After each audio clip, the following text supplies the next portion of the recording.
actually want to start with you because you've been an advocate for home improvement and helping families build better living conditions for years. So, how did that background in home transformation really impact your perspective on working on a film about homelessness?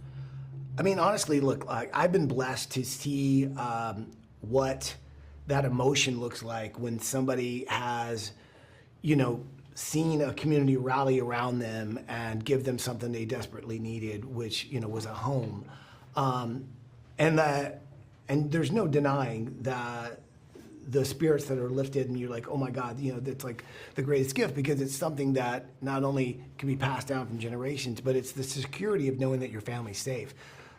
I think with this project, it really taught me again, like how important and how much a home is so important to your lives, because once you've lost it, like it's crazy how fast you can fall into a dark hole, and it's so hard to get out of. And I'm sure Xander will tell you too, just the experience we had making this film. You got to see this encampment that went on for miles in Sacramento, and so you really got to meet the people that are in those dire straits, that have lost everything, that have no address to have Social Security numbers or checks or mail or anything delivered, and so there's no way for them to actually be a citizen until they can build up their life and go through a system that so multi-layered that it gets very complicated, but it's so needed. And I think this film really makes a difference, and it shows you how it could happen to all of us. And so I don't know, from someone who's seen the positive side of like how wonderful it is to receive a home, you realize how important that home really is. Even if it's a small home, it's that security that you have, that it's the one thing we all spend our lives trying to have, so that we could not only live a better life, but pass it on to our family. And it's that thing that gives us our identity. It's who we are, and when it's gone, it's really gone. And recent events have really proven that. Yeah, definitely. Yeah, Xander, can you share any real life stories you heard during production you saw firsthand that deeply impacted you? Well, yeah. I mean, in fact, there's a guy, Mike, that I met, that I'd known through social media, who's a vet who suffers PTSD. He lived in the Sacramento area, so before we started filming, I got together with him and heard some of his horror stories about being exposed to Agent Orange and different chemicals that have caused him to be disabled and really marginalized from life. But he's such a together guy that he's prevented himself from becoming homeless. But he gave me such insights into how easy it is for vets coming back to end up there, because different health issues and mental health issues and people that form drug addictions, and the trauma is so intense that to want to numb the brain against what you're seeing is such a natural impulse. And in a lot of ways, we all know we have a troubled healthcare system in the country, and mental health is one of the things that's hardest to get any kind of coverage for. So a lot of it goes untreated. If somebody has diabetes, they're going to get a hospital bed. If they have some kind of mental issue, they're going to a lot of times be sent away. And so it's just so easy to see how people can become marginalized, even if they've sacrificed as much as our vets have to helping the country. They can be disenfranchised and abandoned out there on the streets, and then looked at as like the other.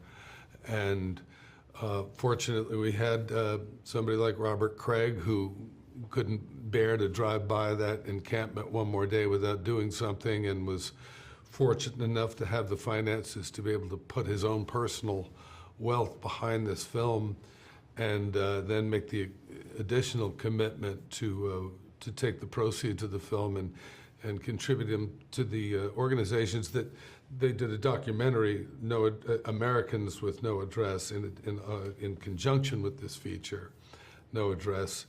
And so a tremendous amount of resources were put together, and knowledge was received about what it takes for an organization to effectively help people get off the streets and get back into society. and which those organizations are, and be able to divert the funds that come from the film, hopefully if everybody goes to see it. Get a ticket, noaddressthemovie.com, and then see that they're, just by watching the film, they're contributing to the cause, and by watching the film, they're going to be educated, as we all have been, about the dire crisis on our hands in this country, and maybe feel a little better about themselves for having done so. Yeah, Ty, what role can the church play in combating this crisis? We're called to be the hands and feet of Jesus. What are some practical ways the church can help people struggling with homelessness? It's interesting. We worked with a lot of churches in the sense that we were showing this film to a lot of people that are going out to spread the word about the film, because, as Xander said, the more people that see it, the more it goes to there are organizations that really have figured out what works best. But I think it's also just the way, I think we all have to sort of change our view on homelessness, because, as Xander has said before too, I think the important thing for us to recognize about homelessness is that these are not faceless, numbers of people. These are human beings who have stories, families. They used to have jobs. They could have been, honestly, members of our own family. And I think what has to happen is we have to make sure that they're seen, that that they feel like they have worth, because I think that's the situation they're in, is that they no longer believe in themselves.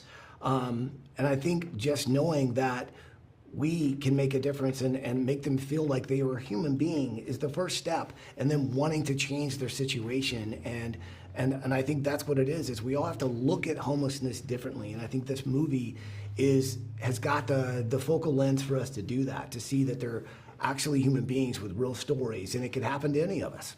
And so often you see that people seem to give up hope when they're down on the streets and they become homeless. I think a lot of us who are fortunate enough to maintain our footing in society and have a home give up hope that they can be helped. And so working with these organizations like the Salvation Army and Citygate that are they're really walking the walk and devoting their lives to helping people in these that are suffering and in need, reminds you of what the true Christian values are, and that that we judge not lest we be judged, that we find ourselves, and that we see God in every person that's on the street, and that we open our heart and our hand to help people up and not look just down on them and isolate and look away because they are the other. There's been on every level, whether it's from a religious or a humanist point of view, there's something inspiring and hopeful about being a part of something that is actually offering a hand and trying to lessen the suffering of our fellow humans. Well said. Thanks for watching. If you enjoyed this video, please like and subscribe for more Christ-centered journalism.